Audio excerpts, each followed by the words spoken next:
నమస్తే, welcome to of the record.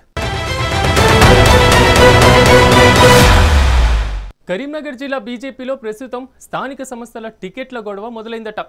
Etela వర్గానికి టికెట్లు రానివ్వకుండా బండి సంజయ్ వర్గం ప్రయత్నం చేస్తుందని ప్రచారం జరుగుతోంది.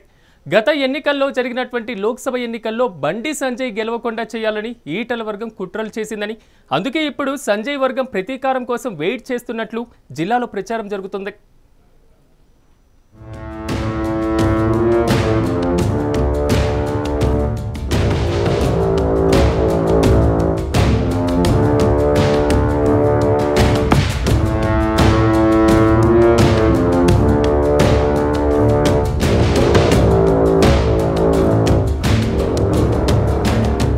తెలంగాణలో స్థానిక సంస్థల ఎన్నికలు కరీంనగర్ బీజేపీలో చిచ్చు పెట్టేలా ఉన్నాయట.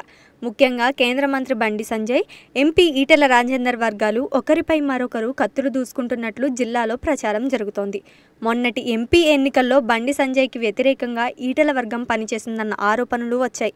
దీంతో బండి వర్గం ఇప్పుడు ఈటెల వర్గానికి చెందిన నేతలను టార్గెట్ చేసినట్లు తెలుస్తోంది. బండి సంజయ్ వర్గం తమను పక్కన పెడుతోందని ఆరోపిస్తూ ఈటెల వర్గ నేతలు ఆయన ఇంటికి క్యూ కడుతున్నారట. అంతేకాదు, టికెట్ తమకే కన్ఫర్మ్ అయిందంటూ బండి వర్గీయులు ఇప్పటికే గ్రామాల్లో ప్రచారం మొదలుపెట్టడంతో ఈటెలకు ఏం చేయాలో అర్థం కాని పరిస్థితి ఏర్పడుతున్న ప్రచారం జరుగుతోంది.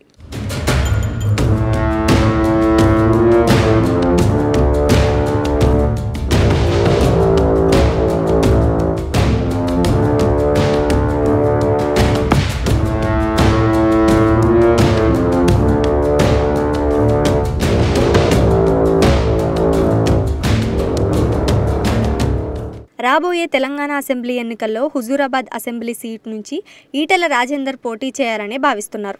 ఇదే సమయంలో తన వర్గానికి న్యాయం చేయకపోతే వచ్చే ఎన్నికల్లో ఇబ్బంది పడాల్సి వస్తుందని ఆయన భయపడుతున్నారట. స్థానిక సంస్థల ఎన్నికలను బేస్ చేసుకుని హుజూరాబాద్ సీట్లో మళ్లీ చక్రం తిప్పాలని చూస్తున్న రాజేందర్ తాజా పరిణామాలతో కంగుతున్నట్లు ప్రచారం జరుగుతోంది.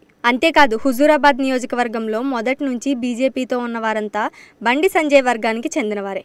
ఇప్పుడు వారు టికెట్ల మీద నమ్మకం పెట్టుకోవడంతో పార్టీలో వర్గపోరు తప్పేలా లేదన్న అభిప్రాయం కలుగుతోంది.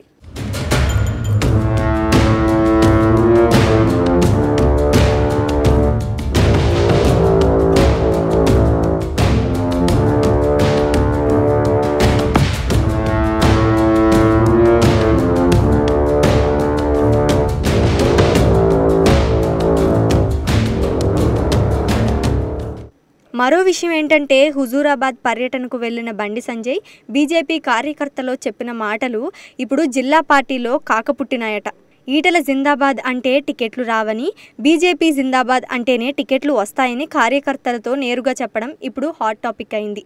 ఇక హుజూరాబాద్ నియోజకవర్గంలో బీజేపీ పరిస్థితి ఇబ్బందికరంగా మారిందట. మొన్నటిదాకా ఇన్ఛార్జిగా ఉన్న గౌతమ్ రెడ్డి రాజీనామా చేశారు. ప్రస్తుతం జిల్లా అధ్యక్షుడిగా ఉన్న కృష్ణారెడ్డికి నియోజకవర్గంలో పట్టు లేకపోవడం మైనస్ పాయింట్ అయిందట.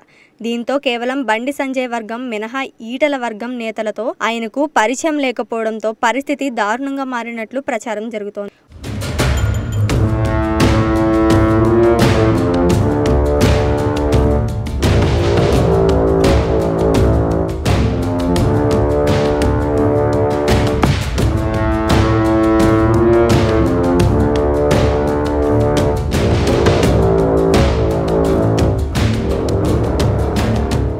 మరోవైపు ఈటెల రాజేందర్ కూడా మాటల దాడి మొదలుపెట్టారట.